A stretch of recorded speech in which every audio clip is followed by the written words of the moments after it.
I'm sure a lot of you guys remember the old ceremonial hunting tradition of eating the heart out of the first animal you kill. Meat from those organs are among the most nutrient-rich foods on the planet. You can get those same benefits your ancestors craved via convenient daily capsules from Heart and Soil. Find out more at heartandsoil.co. And remember, use code MeatEater for 10% off your purchase. There's nothing like snook hook sets at dawn or catching a tarpon in the moonlight. Find your next fishing trip made easy on fishingbooker.com and experience the magic of the Sunshine State or any other destination on your fishing bucket list. Book a blue water adventure in search of sailfish or go snapper fishing with the kids. With over 6,000 captains and trips to choose from, planning your next one just got a whole lot easier. Download the Fishing Booker app on the Google Play or App Store or visit them online at fishingbooker.com to book your trip today.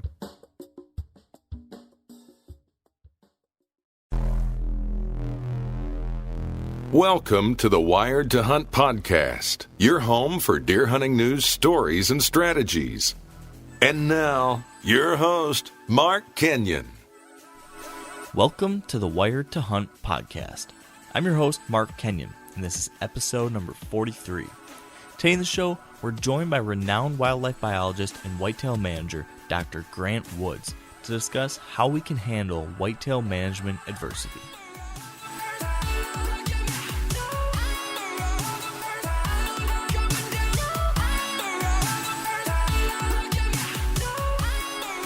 All right, welcome to the Wired to Hunt podcast. And today we've got a really exceptional show in store for you guys because we're being joined by Dr. Grant Woods, the host of Growing Deer TV and really one of the foremost experts on deer and deer management. And I wanted to bring Grant onto the show to help us continue a conversation we started a few episodes back when we had Kip Adams on the podcast to discuss the current state of whitetails.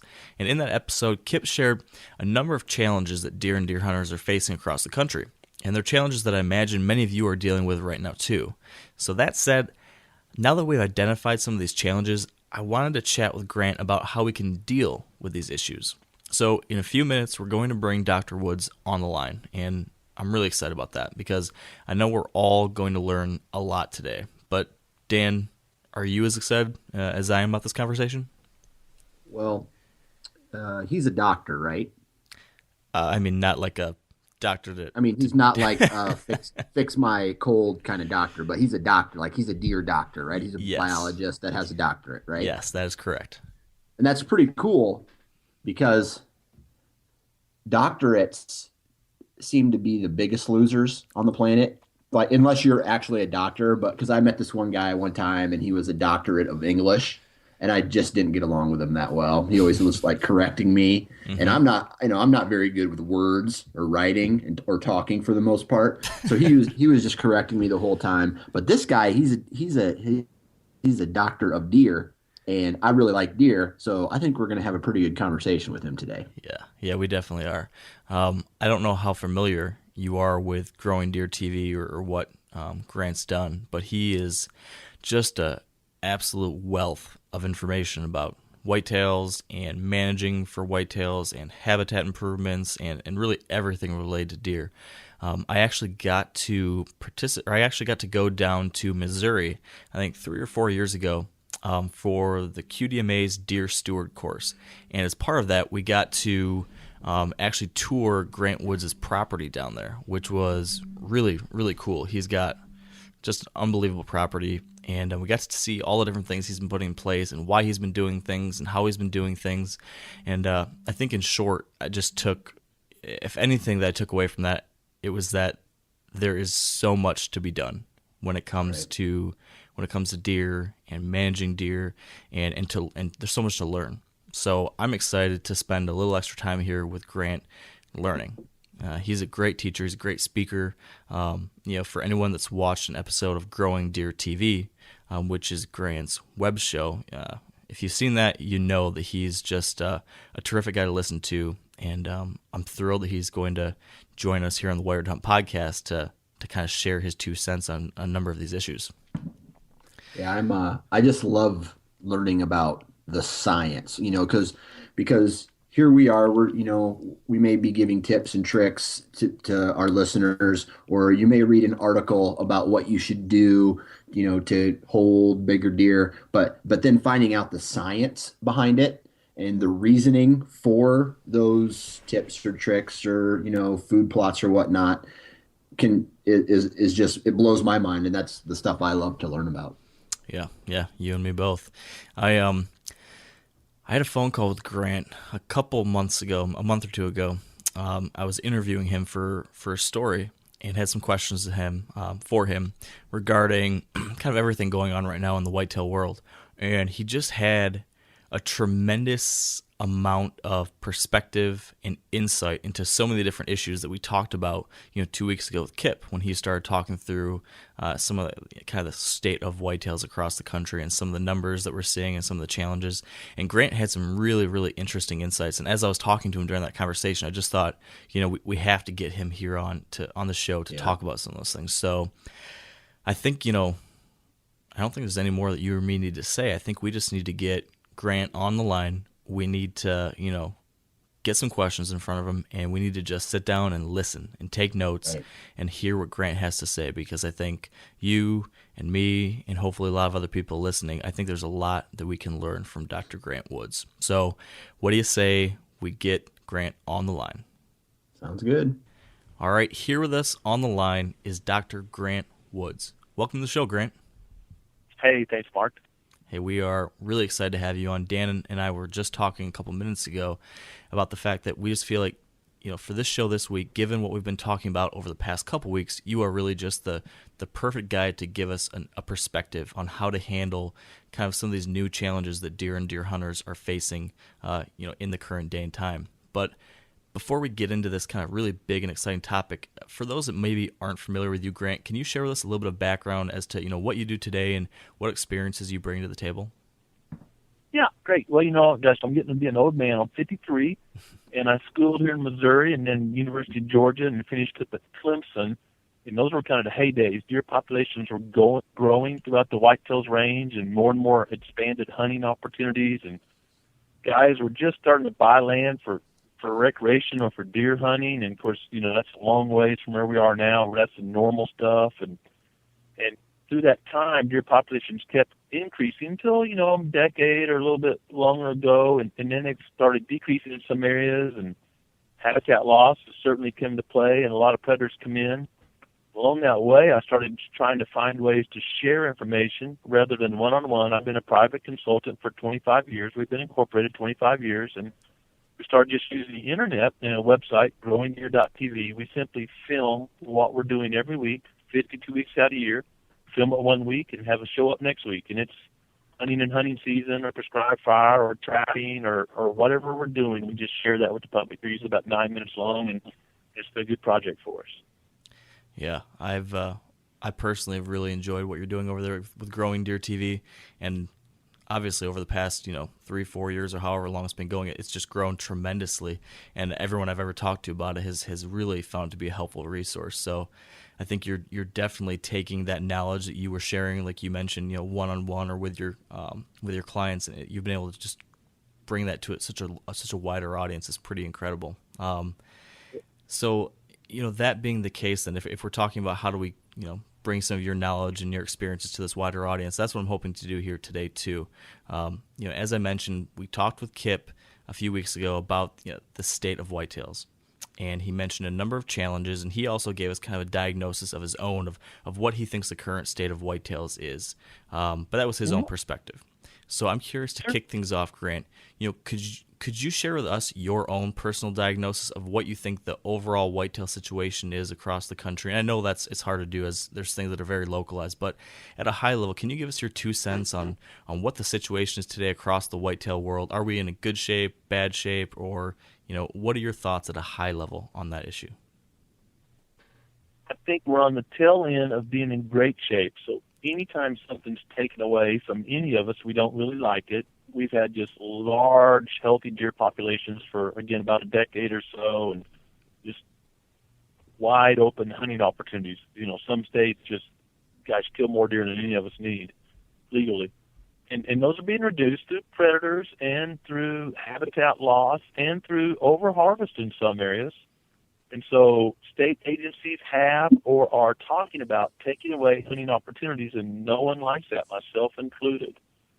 And so in some areas where we're so great and where there's some honey holes out there where hunting's better than ever, and by some measures, we're harvesting more older bucks right now as a percentage than we ever have. Our herds seem to have a more balanced adult-sex ratio, and rattling and grunt calls and hunting scrapes works in more and more areas. But on the other hand, some places there's actually more food than deer. Populations are down. Some states drastically down, harvest down 30, 40, 50%. In those cases, we haven't lost 50% of the deer habitat in the last 3 or 4 years. So definitely some issues out there. The great thing is we do have a lot of knowledge, and I think all the issues we're facing, almost all of them, can be fixed in pretty short order if hunters and agencies are willing to take those steps. I like to hear that optimism, in regards to, how those issues can be fixed. And I want to take some time here to dive into some of those potential solutions. But I guess at a high level, Grant, can you address a couple of those things? What do you see as the largest challenges at a high level? And then what do you think some of the things that we or that the agencies and hunters and other organizations can do to address those?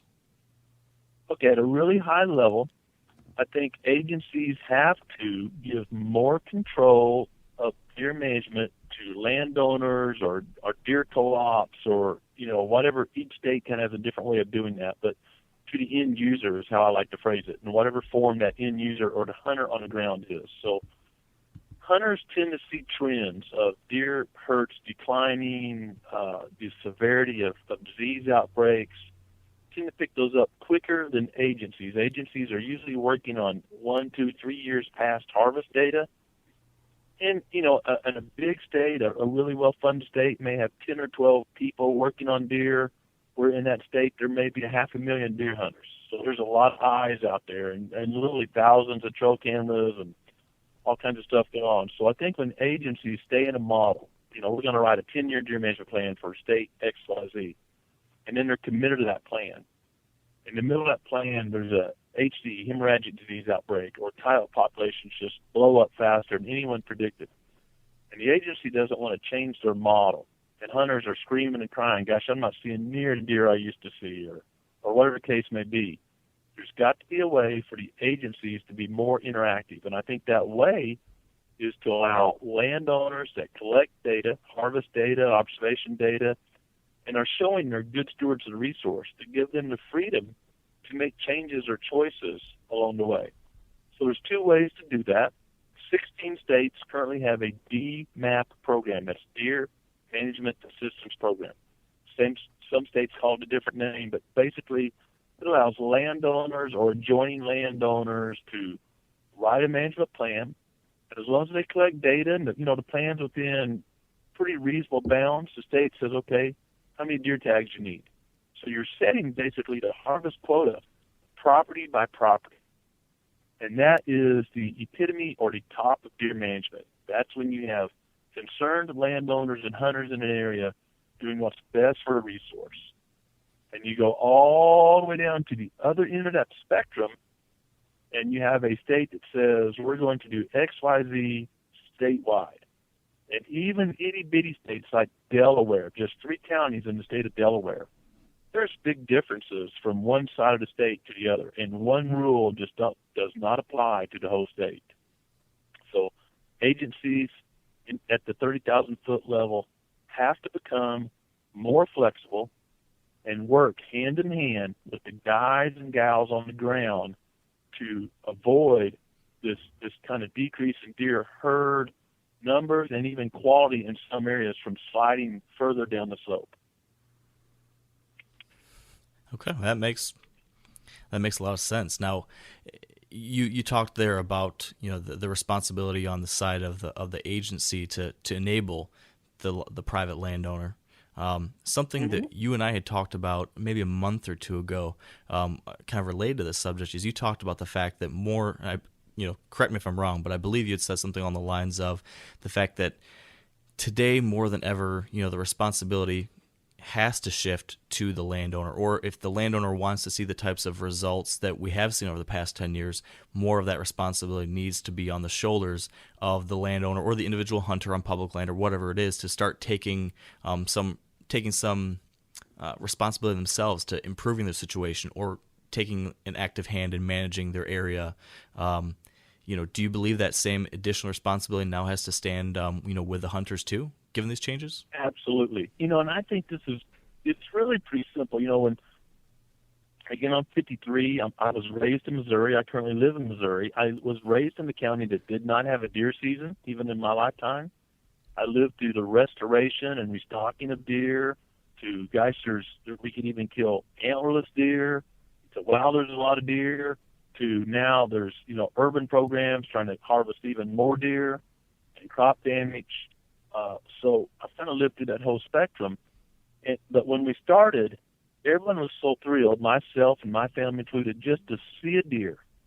That one statewide regulation, one buck, per hunter, was a great management plan. No one was even using the word buck quality or age structure or conception dates or sex ratios. It was deer hunting. There's nothing wrong with that if that's what most people want, but that's not what most people want. Survey after survey tells us that today. And the rules were real simple, and the rule applied from one side of Missouri to the other side of Missouri, and everyone was pretty much happy. Public land, private land, not a lot of difference. As people have started figuring out, deer get bigger as they get older. Males produce more antlers, more inches of antler as they get older typically.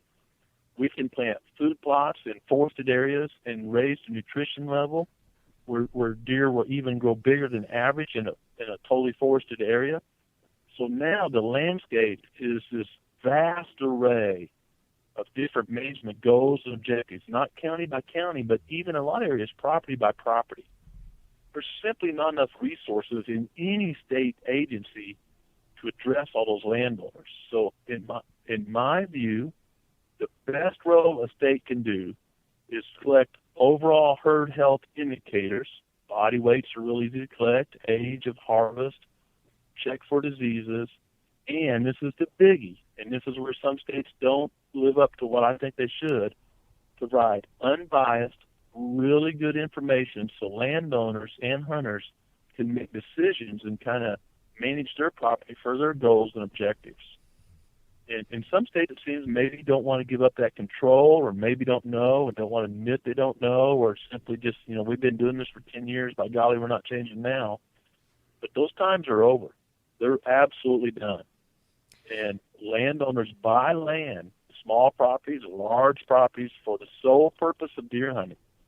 And they want the ability or the flexibility in the regulations to manage that deer herd for their goals and objectives. And they're not buying land just to shoot the first year and a half of a buck they see. That's just an absolute fact. No one goes out and buys a big old ranch or even a small ranch and says, boy, I sure hope I shoot a spike today. That just made my day. That just doesn't happen. And it's not bad. I think it's great because, you know what? Healthier deer have larger antlers. That's a fact. And so some people get mad about talking about antlers. Man, I love it because I know if there's older, mature deer with, I'm talking realistic antlers, not something raised in a 10-acre pen that's full of steroids. Realistic, wild, free-ranging deer. Mm-hmm. Man, I love guys talking about antlers because antlers mean they're healthy fawns, they're healthy does, there's plenty of good habitat, plenty of escape cover, the stress level of that deer herd's down. And with all those components, a lot of non-game species are benefiting also. Songbirds, reptiles, other species. But we're not going to go out and say today, hey, folks, we all need to manage for the flatwood salamander. You're just not going to gain any traction. There's a small following out there, but not much. But when we say let's have better habitat for deer, a whole bunch of species benefit. Yeah, and something you said there I think ties in really well with where I wanted to take things next, and that's the fact that we're taking a look at how to measure the health of the herd. And you mentioned antlers are a great indicator of healthy deer.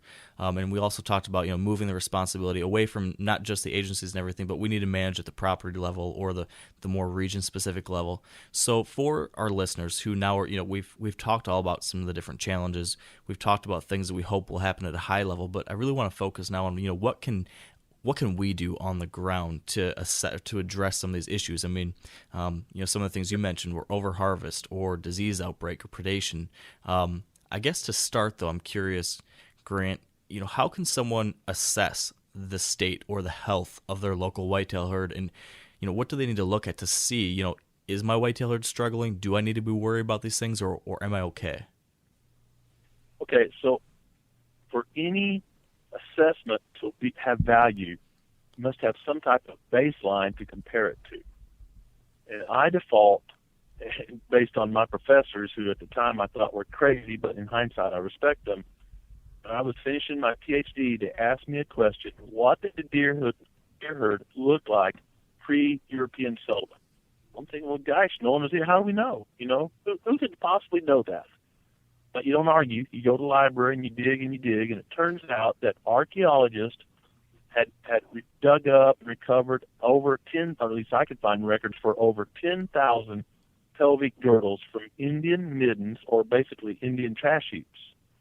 And the archaeologists studied these not for the deer herd's sake, but they were looking at Aboriginal butchering techniques. They were trying to see if there's a pattern of deer hunters at that time, Native Americans, butchered deer the same way. They're looking for rock marks or cut marks on different major bones to see if they're the same north, south, east, west. And deer, by their pelvic girdle, is very different between a male and a female. You can very accurately determine the gender of a white-tailed deer by the pelvic girdle. So you got a sample size of 10,000 from Florida to North Dakota. You can kind of see that they were killing more bucks than does. You know what? They killed 50-50. Now, these are guys with atlatls or bows or rocks or man drives or whatever. They didn't have 30-06 and Gore-Tex. They were killing a 50-50 sex ratio, almost better than any state in America right now. And then you can also get kind of a pretty good feel about the age of deer, like, new or year-old pretty accurately, 2 to 3, 3, 4, 5, 5, 6, 7. So basically young, immature, middle-aged, mature, and senile. And I reconstructed the deer herd before European settlement based on all these records out of museums around America. Wow. It turns out almost 50% of the deer they're harvesting are mature or 3 years old and older. Almost no state in America does it now, bucks and doves. And you're thinking about this, okay, you're sitting in a teepee, it's cold, Mama wants some new moccasins, you need some meat. You're not worried about if it stores 153 or 184. You're just trying to get one about 7 feet because that's the average shot distance, literally. And so you're just going for deer. And they had no bias based on antlers or anything else. And it turned out that there was a really older age structured deer in the harvest because there were plenty older deer out there, and a balanced sex ratio. They shot the first deer they could get a hold of, or trap it, or any way they could acquire that meat and that leather and those tools. So we're going to call that a healthy deer herd because that's what was here before there was any unbiased selection, or biased selection, excuse me. And then the other really simple indicator, and I'm a biologist. I love really detailed data. Sending teeth off to Matson's lab and all that stuff is great for me. But really simply, is there more deer than there's quality food in the area you hunt?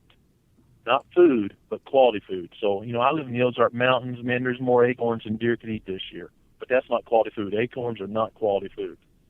So is there more quality food than deer? If there is, I need to back off my harvest and allow my deer population to expand a little bit. Or are my deer browsing on, and depending on where you are, like down south, sweet gum trees, or up north, certain species that are really not that desirable, or are they just barely making it through? And this is as simple as a qualified biologist and a landowner to have a little training, walking through his property, especially during the late winter, that's a stress period, or late summer, August can be a stress period, and seeing what forage species are being browsed on. And within a few minutes, you can say, boy, we need to harvest some more does, or we need to back off our doe harvest a little bit. Notice I didn't say bucks because they're a non-factor. They're not part of reproduction unit as far as giving us more fawns. One buck can serve us a lot of does. So it's the doe harvest we're always interested in. Everyone wants to talk bucks, but we got to talk doe harvest. Now, that's tough to quantify, but it's a good indicator. Oh, gosh, my food plots are nibbled down to the ground. I need to harvest more deer or plant more food or do something. Or, gosh, I can't tell deer have been using my food plots. And there's no complaints of crop damage in the neighborhood, or if I plant trees, they're not being browsed off. I can allow this deer herd to expand a little bit. That system never fails, never lets you down. It's when we start trying to say we have 10.7 deer per square mile or 67.3 deer per square mile that we start arguing, because wild free-ranging deer are tough to count. We can get really accurate estimates, but almost never a census or an exact population count. So as I've matured in my career, I worry less and less about how many deer are per square mile and more about how much quality food there is per square mile. And this is a very simple thing for people to evaluate and keep annual records. Well, I'm noticing a lot of browse on sweet gum. I got to harvest some deer. Or, man, I'm seeing a lot of native plants that I know deer like to eat, and they're surviving, they're reproducing, they're making seed. The deer are not over-browsing them. I believe I could back off my doe harvest and allow there to be more deer in the area. Take that up one notch. Camera surveys are relatively simple to do. There's plenty of trail cameras out there, even if you're a small property owner working with 2 or 3 neighbors, and you can get a pretty accurate estimate of your adult sex ratio, the age structure of your bucks, and the deer per square mile. That data may or may not be necessary to manage the herd, but if you come to a challenge, well, the state says or some animal rights group says whatever, now you have hard and fast data you can use. Now, a lot of you guys are familiar with the old hunting tradition of eating, some organ, the heart or a chunk of liver off the first animal you kill. I had that when I was a little kid, and it was a big deal. Organ meats were always prized by frontier people who knew the importance of getting a lot of different minerals and nutrients. And as often is the case, those guys were onto something, because organs are among the most nutrient-rich foods on the planet. And you can get the same benefits your ancestors craved via convenient daily capsules from Heart and Soil, made exclusively from regeneratively raised, grass-fed, and finished cattle. Heart and Soil's unique freeze-drying process means all those important nutrients are trapped in, ensuring you experience every one of the benefits of nature's superfood in a clean, convenient, taste-free capsule. Find out more at heartandsoil.co.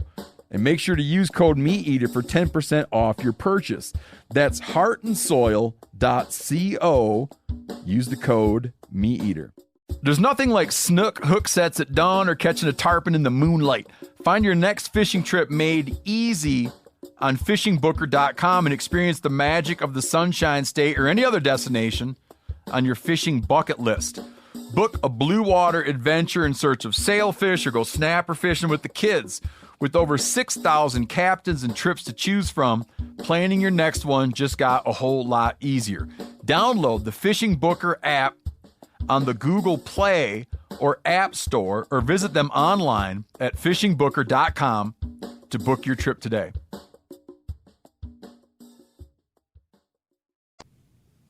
And the last thing I'd like to say that doesn't lie is body weights, all averaged over time.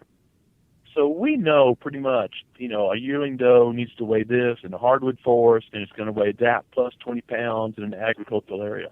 And mature bucks are going to weigh this in a hardwood forest, and are going to weigh X plus in an agricultural area.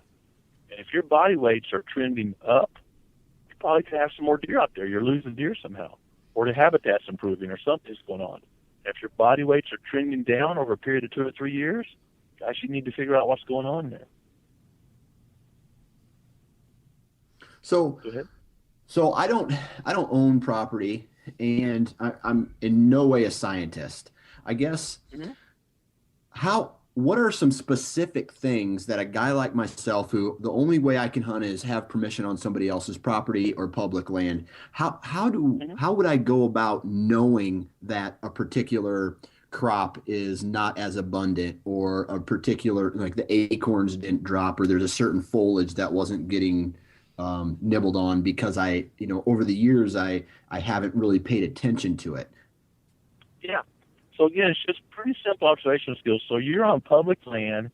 It's managed for older age trees, and there's a closed canopy.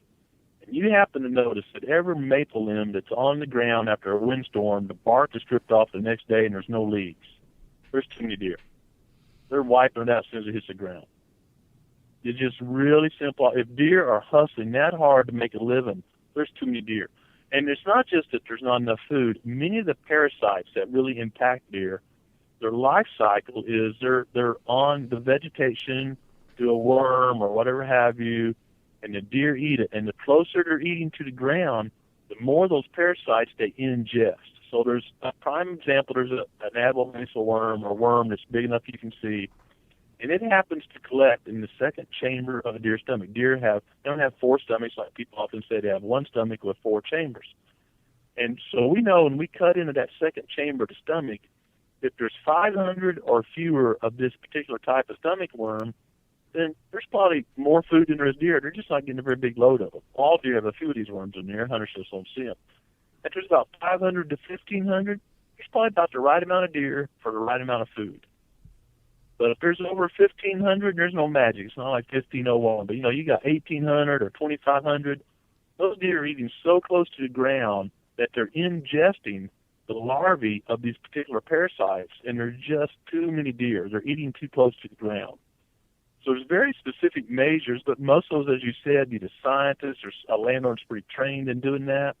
The simpler and just as accurate as I've matured way is whatever the preferred food is in your area. Maybe it's wild strawberries. Maybe it's maple limbs. Just where you are.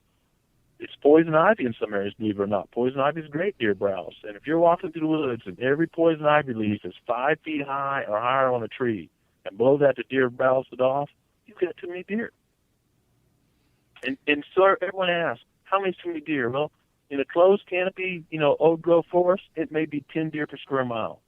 In Iowa, where there's soybeans everywhere, it may be 150 deer per square mile. It depends on the type of habitat where you are.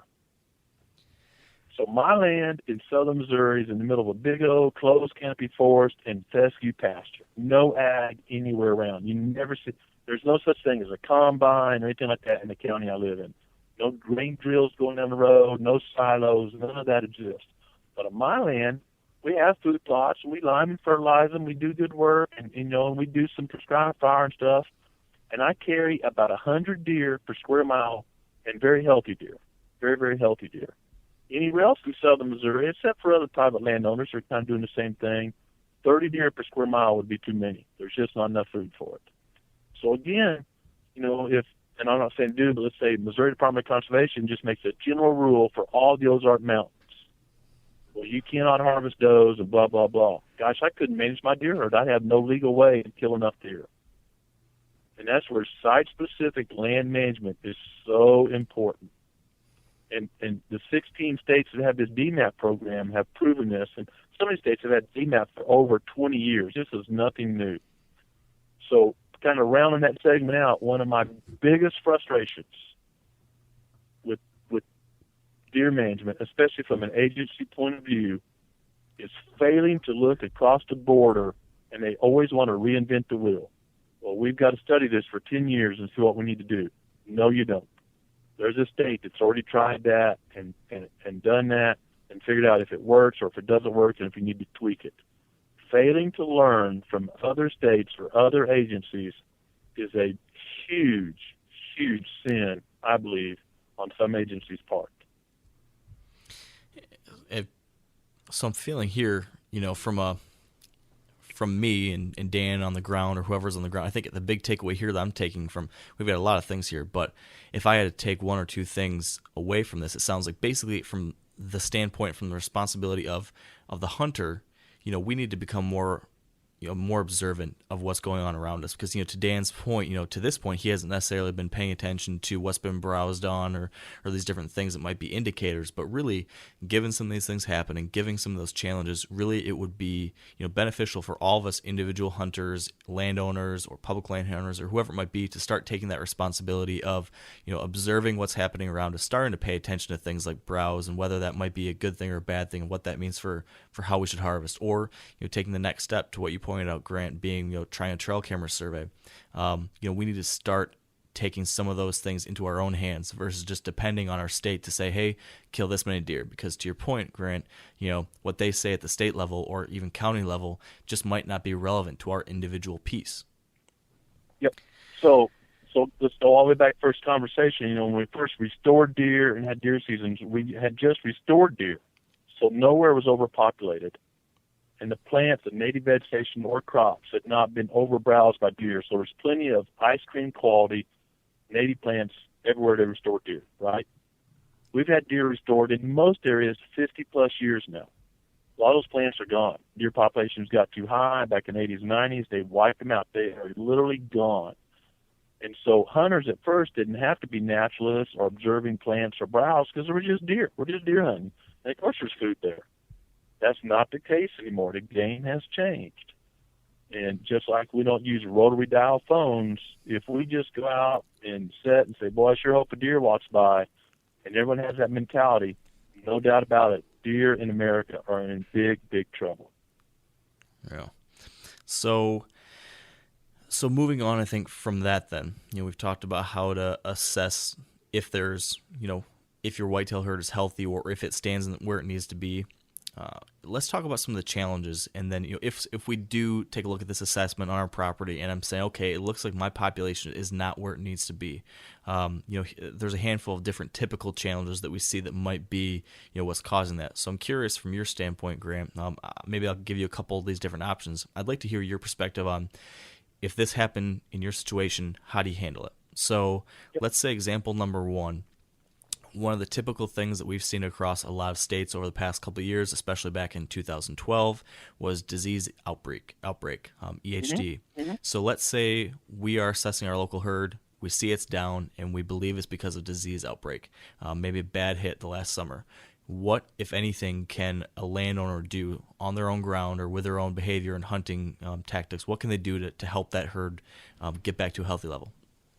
Yep. So at my property in 2012, we lost about a third of the standing deer crop with HD, hemorrhagic disease, which is totally different than CWD, chronic wasting disease. A lot of confusion about that still. And we do intensive camera surveys, and so the year HD hit, in my part of the world, we do our camera survey every August, and it didn't really hit till late August, September, so that survey didn't pick it up. And we could have naively went into that season and said, guys, we need to kill 15 deer, about deer per 100 acres or so, does. And we would have really hurt our herd because we lost, in hindsight, looking back in the next year's camera survey, we lost about a third of our herd to HD, hemorrhagic disease, 1/3, boom, gone. Wow. But because we're out hunting the property and we're observant and we're watching for vultures and, stuff all the time, we started picking up dead deer by creeks and ponds. And I said, whoa, this isn't good. I don't know how extensive this is. Season in Missouri goes from September 15th to January 15th. Let's don't harvest any does. We kind of get in October or so, in November, and kind of see where this disease is going this year.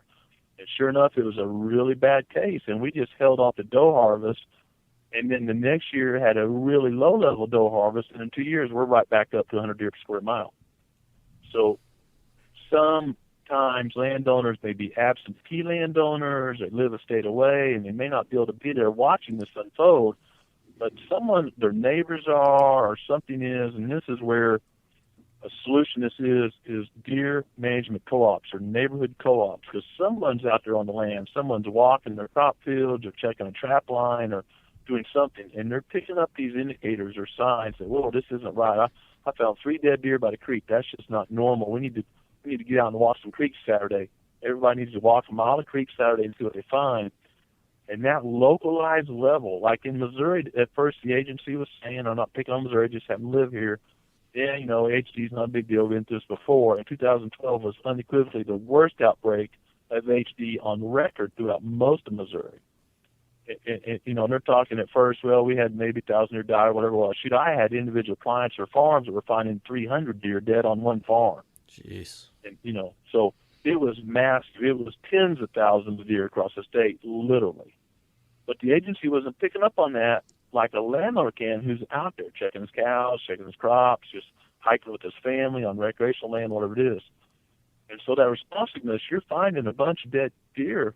You just know intuitively, we got to back off the doe harvest. We don't have as many reproductive units out there as we're used to having. And if you go ahead and have HD and push for your normal doe harvest, and what happened in Missouri, had a bad outbreak of HD, and that same year, we had an acorn crop failure. So deer out any opening trying to find browse and very susceptible to harvest. So if you hunt an acorn area, your deer herd will be driven by acorns, either in the timber, hard to hunt, or out in the open if there's no acorns. That's the driving factor of harvest above and beyond everything else. That's the harvest factor. And if you're not in tune to that, which the agency really wanted no way to predict it, so we had a big harvest on top of a big outbreak because all the deer that were still alive and remaining were out in the middle of a pasture or a bean field or something trying to find something to eat. And so they probably overshot their harvest, and it's going to take a year or two longer for some landowners to recover that deer herd. So again, just being tuned in. And you hear this over and over, and everyone wants an answer. Well, I need to push this button on my computer or do this camera survey, but being tuned in and knowing that local deer herd, and maybe not you as sole responsibility, but the neighborhood deer co-op or what you have going on. I'm a huge fan of neighborhood deer co-ops because you got so many eyes and ears watching for advanced predator action or poaching or whatever's going on. And it's just co-ops of the true word of co-op, of voluntary, no money changing hands, just a neighborhood co-op is an extremely powerful tool. Extremely powerful tool. On disease outbreaks, yeah, you got to be keyed into it. The disease CWD is a real sleeper. It doesn't expose itself like HD. Everything's fine. A month later, you're finding a dead deer, and you got a problem. CWD is slow acting. Deer can carry it for 3 or 4 years before they show the symptoms or signs, and that's a whole different ball of wax. HD, there's nothing we can do about it except reduce the harvest afterwards, let the deer population build back up, and go again. I have a kind of a hypothetical question for you. All right, so I have money to go ahead and buy a piece of property that has never before been managed for deer. It has population A, let's say. So what I do is I go in, I plant food plots, I create more cover, and I now have a property that can hold, healthily hold more deer. Mm-hmm. How does population and disease kind of work hand in hand? I mean, is it good that I increased my property or bettered my property to hold more deer, but does that higher population then cause for a higher risk of disease? No. Okay. So again, we'll go back. No. So again, it's all about quality to habitat and having the appropriate number of deer for that quality habitat. So no problem in ag country. Where there's a lot of beans, but a pretty good mix of cover, holding 150, literally 200 deer per square mile, and having very healthy deer, growing a lot of Boone and Crockett's, does having twins, all that stuff. Because there's so much food in a 40-acre bean field. It would literally take thousands upon thousands, hear me correctly, thousands of acres of a hardwood forest to make the same amount of food, high-quality food, as a 40-acre bean field. So more deer doesn't tell me anything. More deer in low-quality habitat, body weights are dropping. Remember, really simple thing to measure is body weights dropping below average, antler size dropping below average, number of fawns dropping below average. That's a telltale sign that deer are distressed, not healthy, and more susceptible to parasites. We use disease a lot, but guys, there's infinitely more problems with parasites. Parasites are a huge factor, but they're microscopic, a lot of them tough to see, and they pretty much go unnoticed by hunters and even a lot of managers. So you've improved that property, and the deer herd improves, you probably have the exact same health. And I said deer herd improved, it increases. So you go from, just hypothetically, 10 deer per square mile to 20 deer per square mile. But you doubled the quality of the property, it's all the same. There's no more stress. if you improve the property, but you keep the deer numbers down at 10 deer per square mile, you're going to grow a lot bigger deer. Or you improve the property a little, but you let the deer herd grow fourfold, even though you did some improvements, planted a couple of food plots, maybe made a pond, but the deer herd is now increased fourfold, then your deer herd quality, even though you've made some improvements, is going to be a lot less. It's always relative to the herd quality and habitat quality. And again, that's on a localized level. No way to manage that from one particular place in the state. So a follow-up question for you, Grant. This makes a lot of sense, maintaining that balance with your herd and quality habitat and food sources and everything. But recently, especially after the big 2012 outbreak of HD, there's been a handful of companies, supplement companies, that have been advertising and marketing their products as a way to better prepare deer to handle or to survive an outbreak like that in the future that can help deer kind of weather that storm. Is there any real scientific basis to that? I mean, it sounds like to what you said earlier, if you have quality habitat, a deer will be possibly less susceptible. Is that true when it comes to supplementing a herd? I'm not saying no unequivocally, but I am not aware of any scientific research that says you add, for example, I don't know any of this product. I know they add stuff about, I don't know any of those products in particular, what they're adding in, but let's say, I know some of the rumors was deer need more copper, deer need more selenium. No, that's not going to solve. There's no one magic bullet that works. There are some areas that are low in copper, but we're talking parts per billion. In some areas, it may be a little low in selenium. You're not going to change that deer herd just by adding that one trace mineral. Just like if you and I pop a multivitamin every day, but we still eat McDonald's and lay on the couch 5 hours a day, we're not going to get a whole lot healthier just because we took the multivitamin. And I do not believe that any super energized food or we've got these new trace minerals, because we got to remember, boys, here's a fact, and I want to state this very carefully, but remember, it's always a ruthless gang of facts that murders a beautiful theory. And the ruthless facts are the periodic table is only so big. It doesn't get any bigger unless some scientist creates a really super molecule gas or something in the lab, and that has nothing to do with deer management. And all those elements on the periodic table have been studied for quite some time now. I do not believe there's any brand new super combination of those elements that are going to change deer management in any form or fashion. That's not to say feed can't work, and supplemental feed has certainly been proven in scientific studies to raise body weights done appropriately, raise antler size, raise the number of fawns. It's never been proven to do that more than just good habitat can. You got to remember, the world record deer, most of the world record free-ranging legitimate deer, were not killed with the supplemental feed, or were killed out of the bean field. Beans, by the way, are the ideal food for a whitetail deer. And so as beans have increased across the landscape more, you're seeing bigger body weights, and we've shown that. Mississippi State has shown that. Other agencies, universities are now working on that. For summertime forage, it's just really hard to beat a soybean for whatever reason. But no, I don't think there is a magic food. If there was, I'd be buying a bunch of it and pouring it on my land. Yeah, you and me both. So I guess sort of moving on here, but I imagine I already know your answer to this, but I want to just double check. We've kind of confirmed here when it comes to handling, how do we deal with the challenge of disease? It's really a matter of monitoring your situation, understanding what's happening, and then adjusting your harvest to correspond with that. Yeah, and we're saying, I'm going to be careful, because I think when we're saying disease, what we're really saying here is HD, because that's in the news and media, hemorrhagic disease, vectored by a little midge or biting fly. CWD is a whole different story. And when we come to containing or hopefully someday controlling CWD, I think it's really simple. It's unequivocally shown now that moving deer, transporting deer, is the fastest way for CWD to spread to new deer herds or across America. And so this hurts some people's feelings, but we're talking about the number one national wildlife resource. More kids know whitetail deer than bald eagles. This has been shown in study after study. The whitetail deer is the symbol of wildlife in America, period. And it's hard for me to stomach that we allow a few progressive farmers, if you will, to buy and sell deer and sell semen at the risk and the very overt, tangible risk of destroying the most valuable natural resource, the white-tailed deer we have on this continent. It's hard for me to stomach that. So if I was deer czar, and I don't want to be deer czar, if there is such a thing as a deer czar, I don't want that job. I'm a field biologist.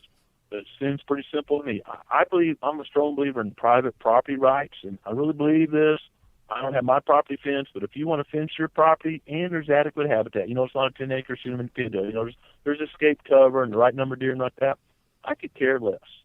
If you maybe live in a neighborhood where most of the deer die young and you and your family want to chase some 4- and 5-year-old deer, and really the only way to do that is to protect those deer and allow them to get older, and you have adequate escape cover, you have X 100 acres or whatever's going on, I don't have any problem with that. I don't care if you do or don't, but the deer don't care. They don't care anything about the fence. But when you touch the deer, you collect semen, you inject chemicals into it, you're transporting that deer to another place. It's no longer a wild deer. You've now domesticated that animal, and you've taken away from every taxpayer in this nation that supports that wildlife resource. And I think it's very selfish for relatively to all the millions of hunters in America, for a few thousand people to want to profit off buying, selling, and moving deer to jeopardize a resource that millions of people enjoy and pay for. I just think it's wrong. So I equate that real easy. I really don't care what you do on your land as long as you don't impact my land. There's all laws like this. My neighbors legally can't put a nuclear dump on their land. They can't even burn tires on their land because it impacts the air quality and the stream quality on my land. Why do we allow people to do stuff to deer that has a now known, scientifically proven impact on wild free-ranging deer? Why do we let a handful of people do that on their land? We don't let them store nuclear waste. We don't even let them burn a tire. To me, that's as cut and dry and as simple as it could possibly be. Yeah, I like your perspective a lot on that. I think it makes all the sense in the world. I certainly see where you're coming from, but man, that is one of those topics that does get a lot of people fired up. Oh, someone's going to call you a bunch now, yeah. But so the bottom line is, if you touch deer, there's all kind of universities doing great work and grad students, and I've done it. We've got GPS dollars on deer and blah, blah, blah. But you're touching deer and you're transporting deer for the sole purpose of personal gain, I think is about as dangerous as burning tires or having nuclear waste on your property. Yeah. That just made a lot of people mad. Well, it's an important point to make, and I've dabbled in sharing my opinions on that too, and gotten a lot of flack for it. But I think it's something that people really need to be thinking about. So, so that said, though, I want to, before we run out of time here, I want to touch on a couple of the other popular issues that I know a lot of people are dealing with. And one of those is predation, and this is one that a lot of people like to talk about, and a lot of people are concerned about, and in some cases, probably rightfully so. Two questions for you, Graham. Number one, how can you tell if predation is a challenge for your local whitetail population? And then number two, if it is, what do you do about it? Yep. Not 100% easy to tell, but, two things. If your deer are so skittish you can barely see them. I mean, you're a pretty good hunter and you're kind of watching your scent and you're doing stuff, and they're so alert. You just can't hardly see a deer out of stand anymore. And, and you're using pretty good hunting techniques. And everywhere there's a crossroads on your property, there's 4 piles of coyote scat, you probably got a problem. Because coyotes eat deer unequivocally.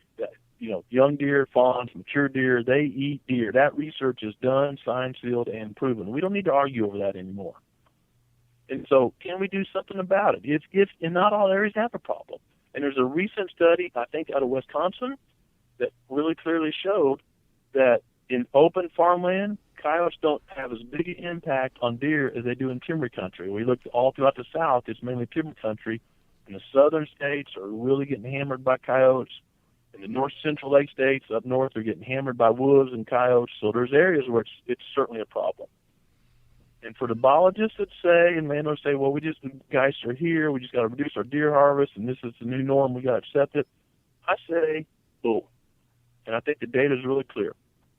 If we look in areas of Texas or out west in the Powder River country in the western states where they raise a lot of sheep or cattle, it impacts their income directly. They do a really good job of holding coyote numbers down through trapping and other means. So, again, we're talking about our national resource. We're talking about something that generates billions and billions of dollars and provides millions of hours of recreation. If we get serious about controlling coyotes, we can limit their numbers. I'm not talking about wiping them out. I'm talking about balancing predator and prey populations, just being good stewards of the resource. So, yes, trapping does work. Yes, it is labor-intensive. Yes, it costs money. Yes, some landowners will do it and some won't. The most important thing is that agencies allow trapping of coyotes during the fawning season, because that's when we have the biggest impact on fawn survival. Now, a lot of you guys are familiar with the old hunting tradition of eating, some organ, the heart or a chunk of liver off the first animal you kill. I had that when I was a little kid, and it was a big deal. Organ meats were always prized by frontier people who knew the importance of getting a lot of different minerals and nutrients. And as often is the case, those guys were onto something, because organs are among the most nutrient-rich foods on the planet. And you can get the same benefits your ancestors craved via convenient daily capsules from Heart and Soil, made exclusively from regeneratively raised, grass-fed, and finished cattle. Heart and Soil's unique freeze-drying process means all those important nutrients are trapped in, ensuring you experience every one of the benefits of nature's superfood in a clean, convenient, taste-free capsule. Find out more at heartandsoil.co, and make sure to use code MeatEater for 10% off your purchase. That's heartandsoil.co. Use the code MeatEater. There's nothing like snook hook sets at dawn or catching a tarpon in the moonlight. Find your next fishing trip made easy on fishingbooker.com and experience the magic of the Sunshine State or any other destination on your fishing bucket list. Book a blue water adventure in search of sailfish or go snapper fishing with the kids. With over 6,000 captains and trips to choose from, planning your next one just got a whole lot easier. Download the Fishing Booker app on the Google Play or App Store, or visit them online at fishingbooker.com to book your trip today.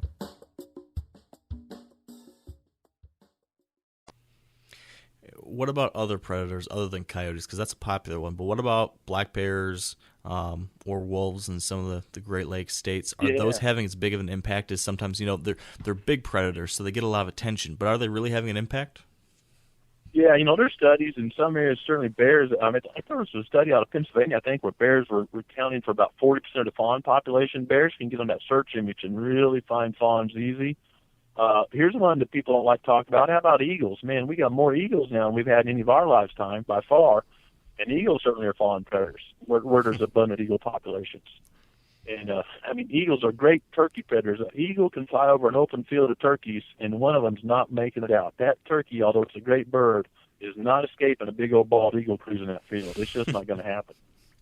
So we have more eagles, more hawks. Who hasn't driven down the road and saw a pile of hawks, especially in the winter, on every power pole going down the road?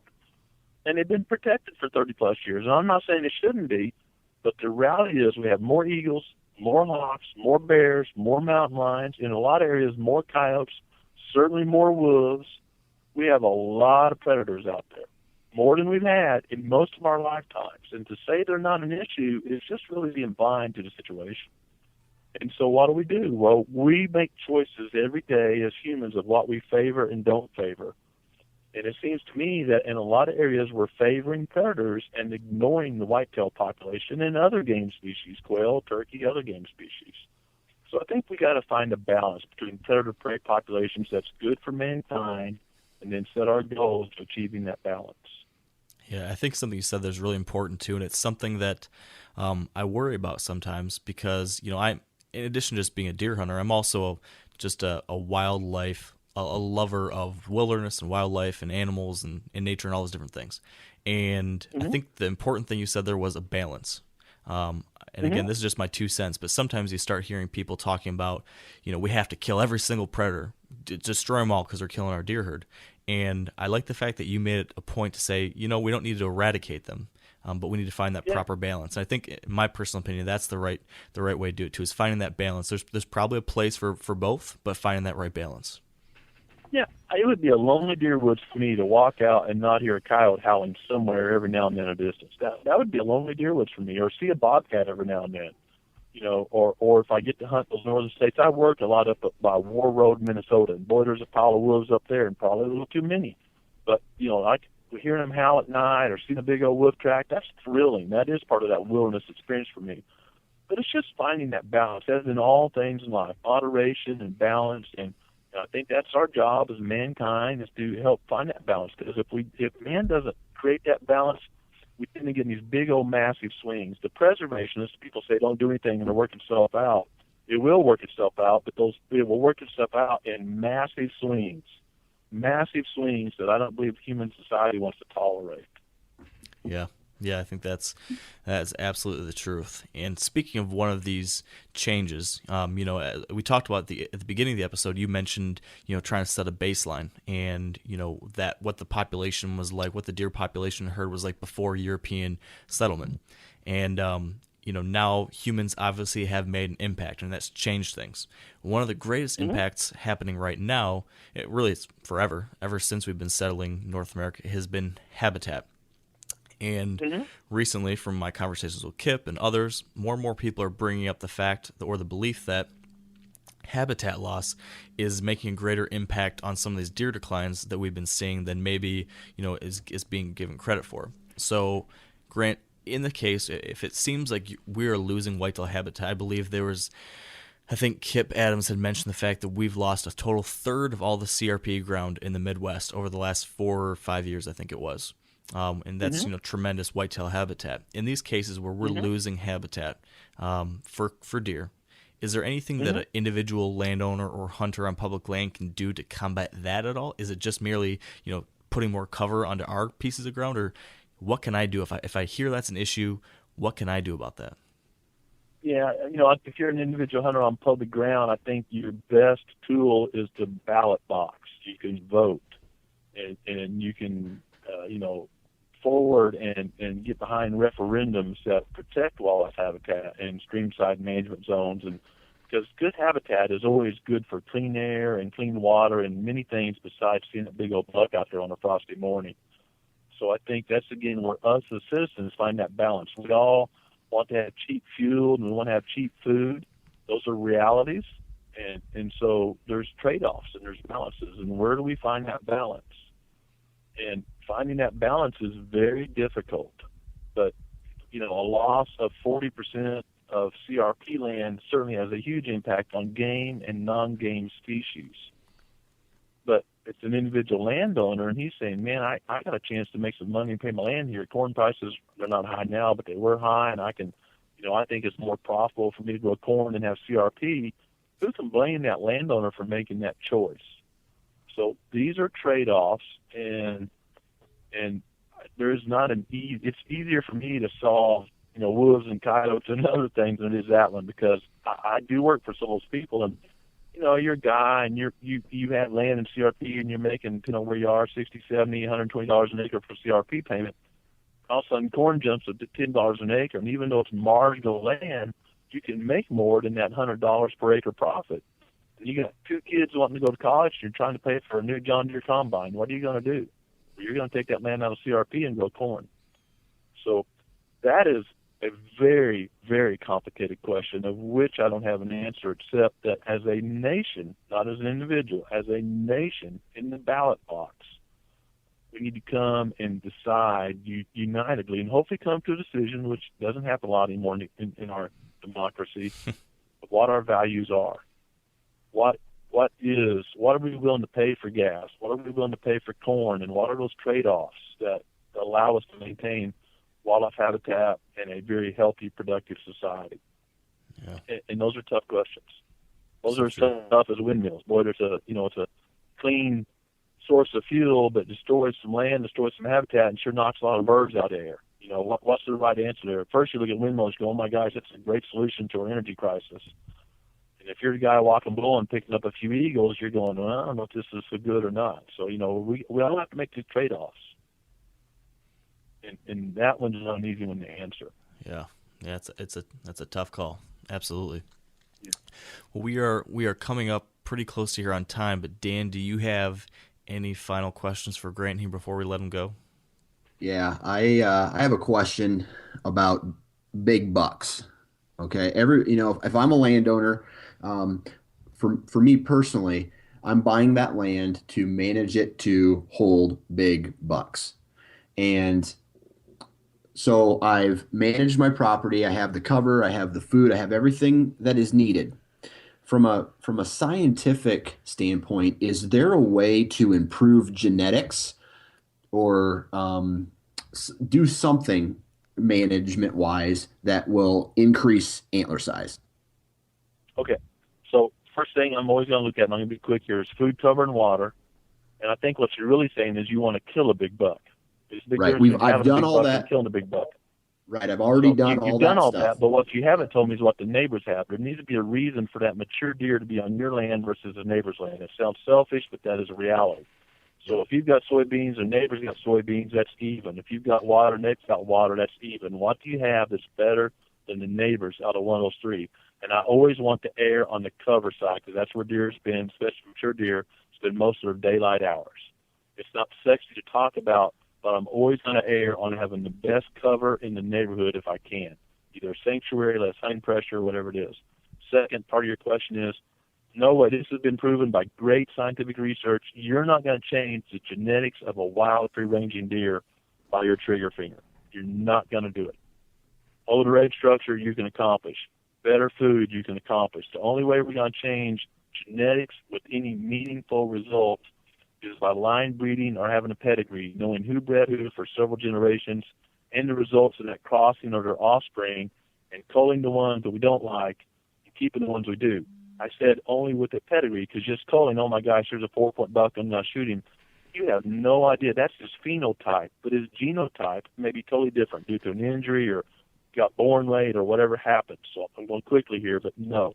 I never, ever, ever, hear me clearly, never recommend culling as a way to improve genetics in a wild free-ranging deer. It cannot be done, or it's not likely to be done, again, unless there's a pedigree. So you grow these monster deer in pens because they know who bred who for several generations and the results of those crossings. And there's some real famous cases where, the 140-inch 8-pointer is throwing 200-inch offspring year after year after year, but on most properties he'd been culled as a culled buck. Wow. So I cull real easy on my land. If it's 4 years old, it's a culled deer. I try to shoot it. If it's not 4 years old, I don't care what it stores, it lives. I like something you said there, and kind of going off topic here really quickly, but you mentioned you're looking at age, and that's determining whether you shoot or not. With these different things happening in the whitetail world right now, is that the criteria that you would recommend most hunters use rather than antler size or things, anything else like that when it comes to making harvest decisions? Absolutely. If you're a landowner and you're savvy enough to own land and do stuff, you can get pretty good at estimating the age of a buck on the hoof. And so age will always give you better long-term results than, circumference or antler spread or number of points on the side. What happens in any of those measurements is that you end up high grading over time because your best 2-year-old buck or 3-year-old buck or yearling buck, whatever your criteria is got, if you got a 3-point on the side rule, your best yearling bucks are going to have 4 or 5 points on the side, and you keep shooting the best year after year after year. We got to remember that does carry the most part of the genetic pool of antlers, and we're not selecting them on does, but those bucks aren't, it's not that you're changing the genetics, but you're allowing the bucks with less inherent potential standing there to eat the food and go on. It's not breeding, it's just they're maturing into deer that weren't off to as good a start in life to start with. You want that deer that exceeded the criteria but was still the same age to live because it's showing the potential to be better. Doesn't mean his genes are going to be better, but that individual deer is going to be better. And that's why we manage individual deer. Yeah, you want to give them that chance to reach that potential. Yeah. Makes sense. Well, you want them to express their potential. Absolutely. So we've taken a lot of time out of your day, Grant, so I want to wrap things up here. But one last question to kind of put a bow on this.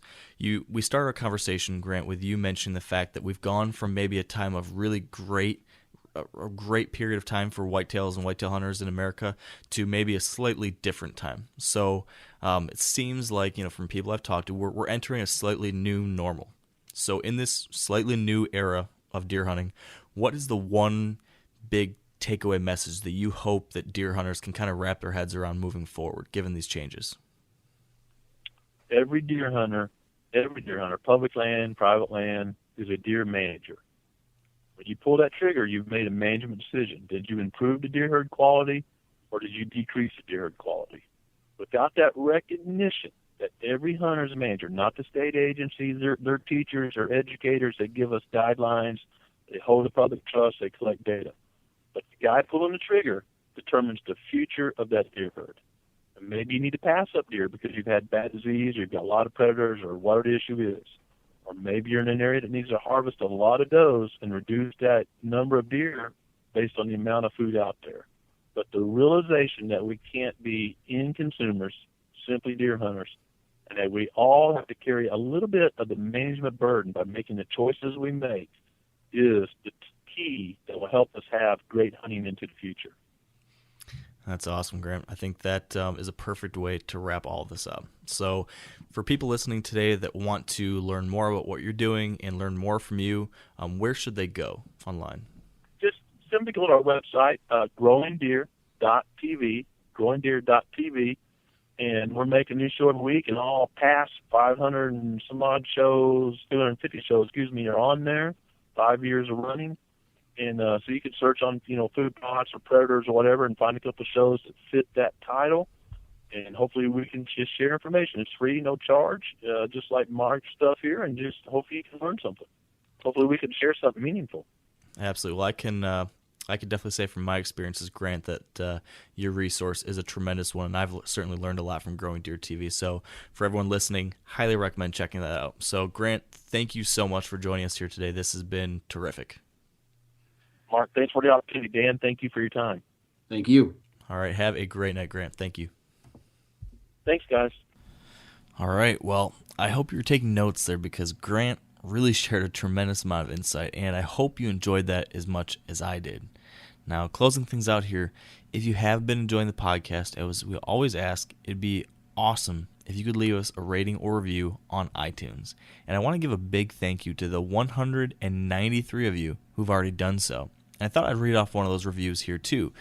This comes from the iTunes user known as Rude-like, and they write, Mark and Dan have one of the best podcasts available. I enjoy listening to them so much that when I started, I was able to pull off 6 episodes a night at work. However, now I'm caught up and I find myself longing for more. These guys are real people dedicated to their lifestyle and hobby. My only complaint is that they don't do 2-hour shows. Thanks, Mark and Dan, for the hours of awesome. All right, well, thank you, Rude-like, but be careful for what you ask for because we are getting ever closer to those 2-hour-long shows, and that might end up happening if we keep trending in this direction. Now, in addition to ratings and reviews, if you haven't already done so, make sure you subscribe to the Wired Hunt podcast on iTunes, with the Apple Podcast app or the Stitcher app or wherever you go to get your podcasts. You want to make sure you do that so you can get all future episodes downloaded right to your phone or tablet every week. Also, we'd like to thank our partners who help make this show possible. So big thank you to Sitka Gear, Trophy Ridge, Bear Archery, Redneck Blinds, Carbon Express Arrows, Huntsoft, Lacrosse Boots, Big & J Long Range Attractants, and the Whitetail Institute of North America. And finally, and most importantly, thank you to all of you listening today.